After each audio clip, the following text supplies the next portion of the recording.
Chapter 3. October. I'm barefoot in the grass. Before me, the black mass of the forest seems to invite me in. I feel a hand on my arm. Miss, I heard the noise, so I came to check. Mrs. Boutin is standing next to me, looking concerned.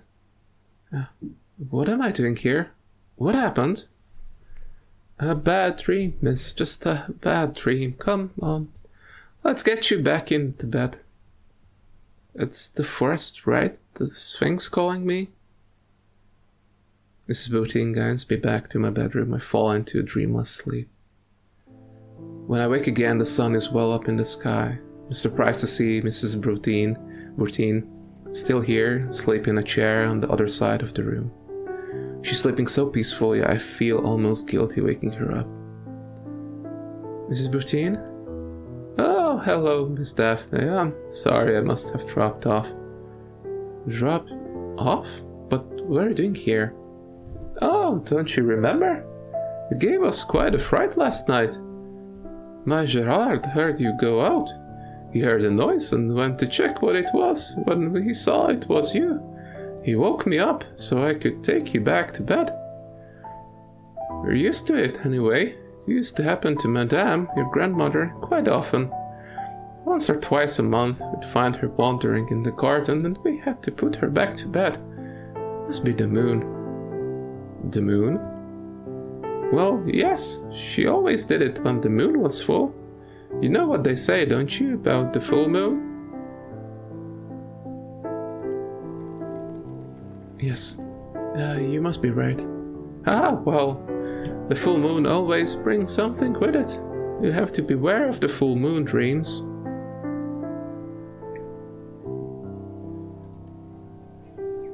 It's very kind of you to have stayed, but perhaps you're anxious to get home? Oh, don't you worry about me. I was a bit worried about you. I wouldn't have slept much anyway. I felt better staying with you, but I admit I'd appreciate a little nap in my own bed now. And anyway, Gerard must be waiting for me to fix his lunch. Yes, of course. Off you go. I know how to look after myself. In that case, have a good day, miss. And if you need anything at all, just let me know. Mrs. Boutin goes, leaving me alone with my questions. I keep telling myself that this might be the moment to call Dr. Durant. He said I could call him if I felt the need, and I'm afraid that this time has come. I'm not sure he can do anything for me, but you never know. Pick up the phone and dial his number. Hello? Dr. Durant, it's Daphné de la Tour. Oh, hello, Daphné. Why are you calling? Well, you told me I could call.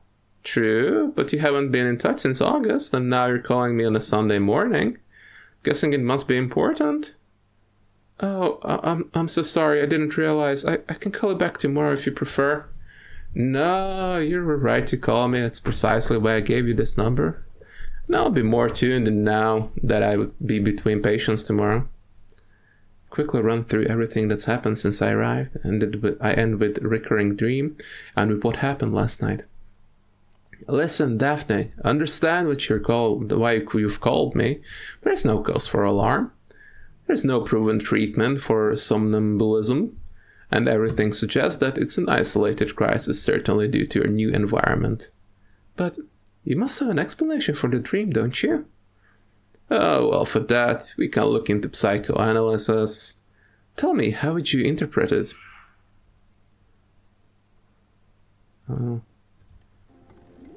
I don't know. The dream, it was really strange. It almost feels like a premonition. You're entitled to your beliefs, Daphne, but let me remind you that you're in charge of your own destiny. Don't forget that, even if this dream was indeed a premonition, as you say, don't be trapped by the idea that your fate can be changed. Yes, yeah, you're right. Most of all, don't push yourself too hard. Make some time to think things over. You've been through a lot of changes. When you get your bearings, everything will be fine. You'll see. Thank you, doctor. You told me your ex-partner had paid you a visit. How do you see things there? I wonder if I wasn't wrong to throw away what we had. Surely our relationship deserves a chance. Thinking things through before rushing into them is important, but don't hesitate too much. You've got the chance to pick up the pieces, as they say. Frank seems to have made it very clear, and you must know he didn't come all this way just to say hello. Anyway, if you do want to make it work, you better get on with it soon, because that chance might be smaller than you think. Very well, Doctor. So you mentioned the young man, Stanislas, is that right?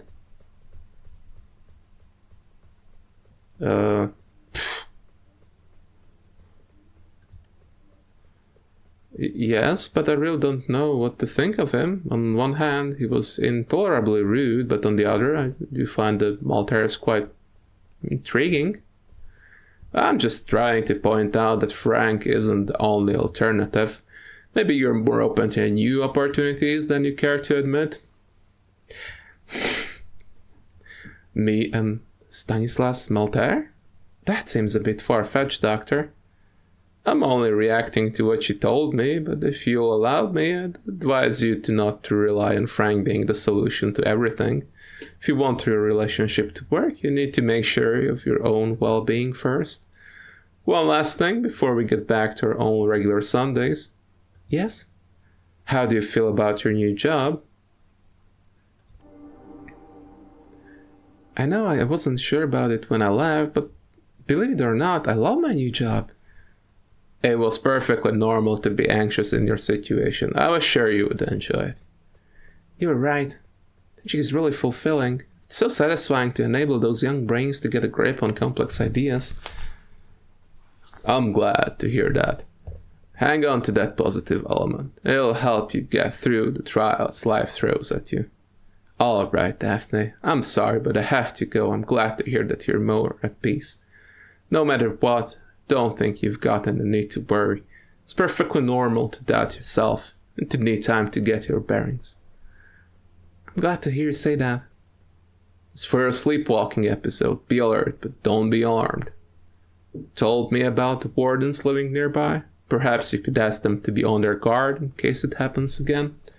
Call me if you do ever feel yourself getting overwhelmed, and if needed, I'll refer you to a colleague in your area. Okay. Oh, and unless it's an emergency, try to check the day of the week before you jump at the phone next time. Yes, of course, Doc. I'll try to limit my sleepwalking to weekdays from now on. Alright, we'll say no more about it. Have a good Sunday. Thanks, you too. As I'm recovering from my night, lolling on the sofa with a good book and a cup of tea, I hear someone knocking. I'm surprised to find Frank beaming at me on the porch and holding a bunch of flowers. Carnations, your favorites. When I saw them at the market, I thought of you right away. He hands me the flowers as he steps inside. How about a coffee? Sure. So, how are things going? Do you like the village? He follows me to the kitchen and I put the flowers in the vase and turn on the coffee machine. Well, I'm doing alright. We've got a couple of jobs, including some big roof repairs. What's great around here is that people are so easy to work with. They're not constantly asking me to justify my decisions, and they don't have harebrained notions about how I should do my job. And you? How are you doing? Chat for a while, and passing I tell him about my eventful night. Listen to him with half an ear as I sort out my family albums. 1 hour and 2 coffees later, Frank finally decides to get to the point. You told me about your tower with no door, do you remember? I've got to admit, I was pretty intrigued. Would you mind if I take a look? Not at all. Help yourself. I'm as intrigued as you are. I'm wondering what might be inside. In that case, I'll investigate and report back to you. Do you want me to check around for an old pipe? I think you ought to be properly equipped. Don't you think, Sherlock Holmes? Very funny. I'm sure I can resolve the mystery of the Yellow Room. Then Frank goes off to do his stuff, and I get back to my blanket and my thriller. He appears late in the afternoon, his coat covered with dust and his shoes covered in mud. So, from the look of your face, I'm guessing it wasn't elementary, my dear Watson. Nope, I have to admit defeat. So, what are your conclusions? That there must be an entrance somewhere, but I couldn't find it. I tried to get in by the wall with the ladder, but the arrow slits are too narrow and too deep. I can't see anything inside, let alone get in unless I blow up the wall. Mrs. Bertine caught me doing my acrobatic act, so I took the chance to ask her a few questions. Apparently she's got no idea what's inside either. I told you so. When I suggested getting by the roof, she immediately advised me against it. Apparently the roof hides another older stone ceiling. No way in that way either. And thinking about the kind of scaffolding I'd need to get up there, I think I'll take her word for it. Well, at least you tried. Sure. Well, I'd better go. I've got a big day tomorrow. Thanks for your coffee. You're welcome. See you later. See you. I didn't dream that night. Monday was particularly tiresome. I don't know if the students are conspiring to wind me up or if it isn't just that I'm not completely over my disturbing weekend. To top it off, as I head to the school gates, I see Mrs. Alavec glaring balefully at me as she waits for her son. I suppose she'll leap on the chance to give me an earful. After my long day, it's tempting to try to dodge her, even if it's not very professional. As I'm weighing up the pros and cons, I realize she's already striding toward me. What should I do? I'm bracing myself for an unpleasant 15 minutes when I feel a hand on my arm. Ah, Miss Delatour, I'm in luck. I just wanted to word with you. It's Stanislas Malterre holding a young child by the hand. Mrs. Lalek immediately turns on her heels and goes back outside the gates. Uncle Stan? Who's this lady? Well, Pierre, this pretty lady is Daphné Delatour. She lives at the castle. At the witch's castle? You're not the witch, are you, miss? Do excuse him. As you can tell, he's not afraid to speak his mind. He adds with a wink. He takes after his uncle, I suppose. I crouch down to the child's height. Since I live in the witch's castle, I must be a witch, right? He hides behind his uncle's leg, intimidated. Yes? In that case, I must definitely be one. But perhaps I'm the nice kind of witch, don't you think? Do they exist, Uncle Stan, nice witches? Of course they do. Miss Daughter is a teacher at the middle school. She knows what she's talking about. Stand up and notice Stanislas is putting out his hand. I don't believe we've been formally introduced. Stanislas Malterre, but my friends call me Stan. Daphné de la Tour? But it seems you already know that. Of course. You must have noticed how fast news spreads around here, Daphné. May I call you Daphné? Since you met at the Patriarch last month, he hasn't stopped talking about you. That poor man's completely obsessed with what happens at the castle and isn't improving with his age. But don't let that put you off. The rest of the family isn't cut from the same cloth. We must have a coffee together one of these days to get to know each other. I'm sure we have a lot in common. Before I have a chance to answer, he adds, by the way, did you receive your invitation to the cocktail party? Cocktail party? I do hope you'll come. My father always makes me attend, but it's atrociously stuffy. Uncle Stan, can we go for my snack? Yes, Pierre, in a minute. Well, Junior wants a snack, we'd better go. Say goodbye to Daphné, Pierre. Hey, my name's Pierre Yves, not Junior. The child takes my hand. Will you come with us, Auntie Daphné? I think he might have adopted you. Auntie Daphné has things to do. She can't come with us this time. Come on, let's go home. You're driving. For real? Of course not. Daphné, it was lovely to meet you. See you soon. With a few moments, Stan and Junior have disappeared in a sports car, and I'm left speechless on the sidewalk trying to sort out what just happened. When I get back to the house, I discover I have mail, an elegant square envelope containing an invitation to a cocktail party. I guess that's what Stanislas was talking about. Looks like I've been invited to the reopening of the town hall gardens that have just been renovated.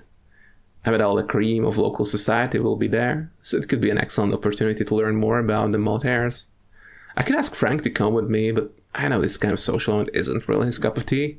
On the other hand, going on my own... ask. I pick up the phone and ask Frank to come with me. Frank isn't thrilled at the idea of forcing himself into a suit. I guess I could convince him, but I'd have to be very persuasive. After several minutes, I managed to talk him into it. D-Day arrives fast as I start to prepare for the evening. I'm confronted with a quandary. I can deduce from the elegance of the invitation card that proper attire is required, so I guess it's not the jeans and shirt kind of do. I don't own anything remotely appropriate for this kind of occasion, but after rummaging through the wardrobe in my mother's room, I found 2 dresses that might be suitable. I just can't choose. On one hand, there's a long empire-lined dress. I suspect that it was more to my grandmother's taste and criteria of elegance. To be honest, I can't imagine my mother wearing this by choice. It's pale blue, a color that generally suits my complexion. The other option is a black strapless dress, short and tight-fitting. I can totally see my mother wearing this. It's exactly the kind of thing she would have worn for nights out. Unlike the blue bunny, it leaves very little to the imagination between the bare shoulders and the length of, or rather lack of length, of the skirt. Which one should I choose? Let's go with the blue dress. It might be a bit overdressed. I might be a bit overdressed, but I think this is the most sensible option. We know that's serious because we need to confirm. Now that I've dealt with the dress, I just need to sort out my hair. I pin it into an elegant updo, add a touch of makeup, and I'm ready to leave. I just have time to finish getting ready when I hear the braying horn of Frank Swan. Climb in, and a few minutes drive later, we're there. The town hall gardens are magnificent, with the trees robed in the flaming colors of fall, and that's the same alley. There are already a lot of people gathered in small groups, glasses of wine in hand. I'm glad Frank came. Having him next to me helps me find the courage to confront the crowd gathered here. The guests are all dressed up to the nines, and the event looks more like a lavish wedding than a gathering in a small country village. The Malterres clearly didn't balk at the expense. Frank barely has time to get us a glass of champagne from the buffet before I'm approached by a large man in a black suit. It is, of course, Yves Malterre, who shakes my hand, beaming. He's closely followed by a tall and haughty blonde woman. It's reasonable to assume she's his wife. Good evening, Miss Delatour. I'm so glad you came to our little party. I must confess I've been very eager to learn more of the castle's new owner. I see you didn't come alone. Good evening, sir. Yves Malterre. Frank Duval, pleased to meet you. Like the singer, never mind, forget I said anything, pleased to meet you. Let me introduce you to my wife, Clotilde Malterre. Good evening, Miss Delatour. Daphné, pleased to meet you. Her icy handshake contrasts sharply with her husband's bonhomme. I can read a mix of contempt and distaste in her eyes. Odd. It looks like my daughter, Solène, has been ambushed by old Mr. Moore. He waves his hand towards a pretty young blonde woman across the path. She's leaning down to an old man in a wheelchair who's caught her by her wrist and seems determined to hang on to her as long as decency allows. As for my son, I believe you already met him. Yes, I have. Well, now that we're done with the introductions, let me get to the point. I must tell you my invitation wasn't without an ulterior motive. As you'll see for yourself later during the opening ceremony, we're very concerned about the preservation of our cultural heritage here in the village. And as you may have heard, our relations with your grandmother were, how could I put it, strained. Yes, I heard that. I imagine your maintenance costs at the castle must be quite significant. If you would agree to open it up to visitors a few times a year, the town council may be able to help you out with some of those expenses. Your offer is certainly worth considering. It is, isn't it? I'm sure it's a win-win situation. The tower especially is an architectural marvel. Building so well and so well conserved, it's extremely rare, you know? It's almost criminal to keep it out of the public eye, and it would be absolutely tragic to see it fall, disrepair, due to lack of maintenance. It's not the kind of decision one can take lightly. I have to think it over. Anyway, let me assure you that I have the very best intentions, and I hope with all my heart that your move here will signal a new cordiality between our families.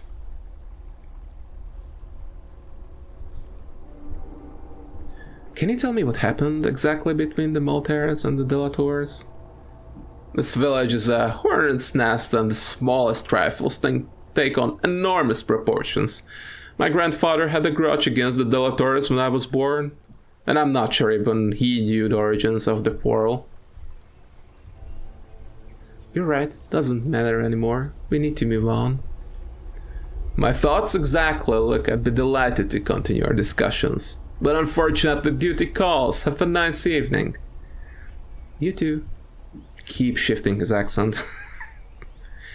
Yves Malterre disappears into the crowd. But now I know the other members of the family are.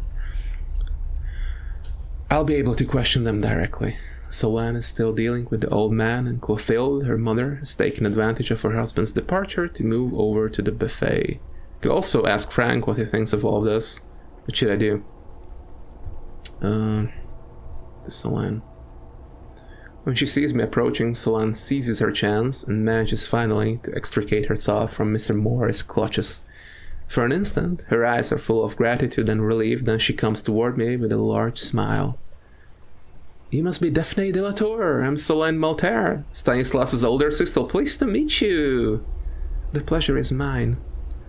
I was looking forward to meeting you. Stan told me you were delightful.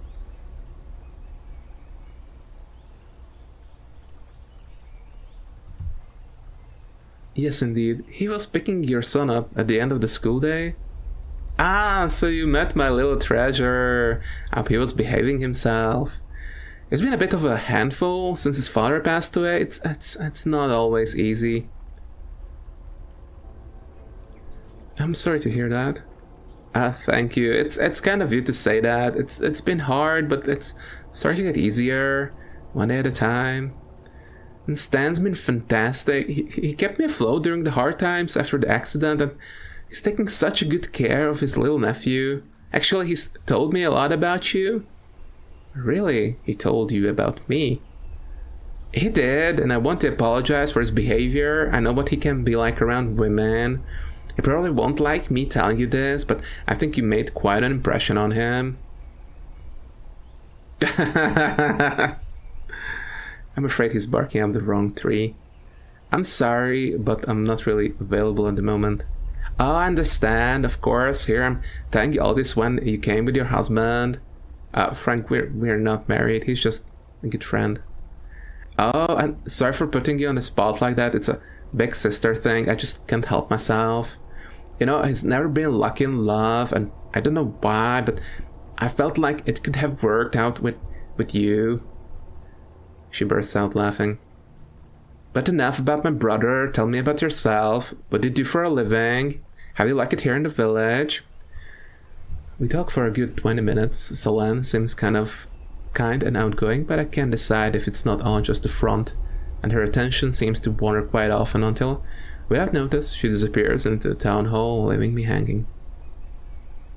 What should I do next? Frank has taken cover near the buffet. He looks bored to death. I feel slightly guilty that I've inflicted this ordeal on him. I know perfectly well he hates this kind of occasion. I can see the relief on his face as I walk over to him. Are you okay? Surviving? Surviving? Yes, I guess so. It's only at 6 out of 10 on the Merlot wedding scale. 6 out of 10? That's not so bad. Well, we haven't crossed the pain threshold yet, but if you want to shorten my suffering, I'd be grateful. So, is that it? Are we leaving? Yes, I've seen everything I wanted to see. We can go. Are you sure? Not that I want to prolong the hostilities, but I wouldn't want you to miss an opportunity to learn more about your family. I've changed my mind. Do you mind if we stay a bit longer? Nope, but you'll owe me one. Let's talk. Let's talk to Clotilde. Clotilde Malterre is chatting with a group of smartly dressed people. A vague smile plays on her lips. Her face is hard to read. Was she reluctant to attend this function, or is the distant, haughty attitude part of her natural personality? Seeing me approach, she apologizes to her guests and takes my side. Mrs. Malterre. Oh, listen, girl, I'm talking to Dr. Zakaria and his wife. If you've been raised with such a lack of basic good manners, well, I hope you'll excuse my bluntness, but I'm afraid I have neither time nor the inclination to teach you otherwise. So if you don't mind, I'll go back to my guests and you, I don't know, enjoy the buffet, maybe? I wish you a good evening. Dumbstruck as Clotilde turns away and returns to her conversation. I hadn't imagined she would be so hostile towards me. There's a ripple in the crowd. The guests are gathering around the platform. I suppose the unveiling ceremony is about to begin. And the statue is going to be what she saw in her dream. Bet. Someone is walking against the current, pushing through the crowd in my direction. Daphné? Stanislas, carrying a glass of wine, looking rather drunk. You came great. Are you alright? Something tells me you've had a bit too much to drink, haven't you? Too much? Nah, just a small anesthetic to get through the old man's speech. Come with me, your sister must be around here somewhere. I turn my back to him, looking for Solène, who should know what to do with her brother in this kind of situation. I barely have time to turn around when Stan twirls me back, pulling me against him. I look into his eyes and understand perfectly well what is about to happen. Trying to hold him back, but exhaling wine fumes in my face, his mouth presses down on mine. Luckily, I'm saved by a rasping voice that stops Stanislas in his track. Oh, isn't it enough for you that you corrupt our youth? Beatrice Lavec stands next to us, glaring at me. Calm down, Mrs. Lavec. I was just leaving. If you just... Beatrice doesn't let me finish my sentence, but throws the contents of her glass of red wine in my face. That's for you, you filthy! Surprised by the attack, I take a step backward and stumble. I feel a sharp pain in my left hand. I feel my cheeks flushing. A ball of heat seems to blaze inside my chest.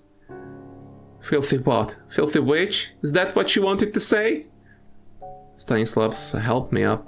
I feel something warm dripping down my finger, and I realize I must have cut my hand when I fell. See? Now I'm injured. Are you happy? Since I'm a filthy witch, I curse you. You'll pay for what you've done to me tonight. Is that what you wanted? Are you satisfied? If I'm a sorceress, as you say, why not put my powers to good use? Daphne, your hand. Blood has been drawn. Careful with what you're about to... With perverse satisfaction, I watch Mrs. Lavec turn white as a sheet. I hold her gaze until she lowers her head and turns away. Stan puts his hand on my shoulder and shakes me gently. Daphne? Daphne, do you realize what? Cut him off, exasperated. Oh, enough now, leave me alone. I stride to the bathroom to clean out my wound, wipe the wine from my face, and most of all, try to calm down. A few yards away, I see Frank, dumbstruck, the keys of the van in his hand. He must have witnessed the whole thing, but he knows me well enough not to try to prevent me from leaving. In the distance, on the platform, Yves Malterre has taken the microphone and is about to speak. My dear friends, neighbors, and fellow citizens. We've come together to celebrate the start of the fall season. As you all know, by tradition, this time of the year is dedicated to reflection and remembrance. It's a time when we think of those dear to us, who have moved on, who wait for us on the other side. But it's also the time of the offering, when we pray that nature and her invisible entities bring us a mild winter. That's why our craftsmen have worked so hard all summer in preparation for this celebration, so that today we could present to you the fruit of our efforts. As we leave summer behind us to enter winter, this time of offering, as I said, seems like the ideal moment to renew our pact with our protectors, those invisible forces who have allowed our traditions to survive, century after century, not to disappear at the whim of invasions and external influences, and who bring us good fortune, happiness, and prosperity every year. So I'm proud to present to you this physical representation of our pact, The statue, symbol of our community that was worn down by the years and the weather, has now been remade by the masterful hands of our exceptional local craftsmen. Ladies and gentlemen, let me present to you the Sphinx.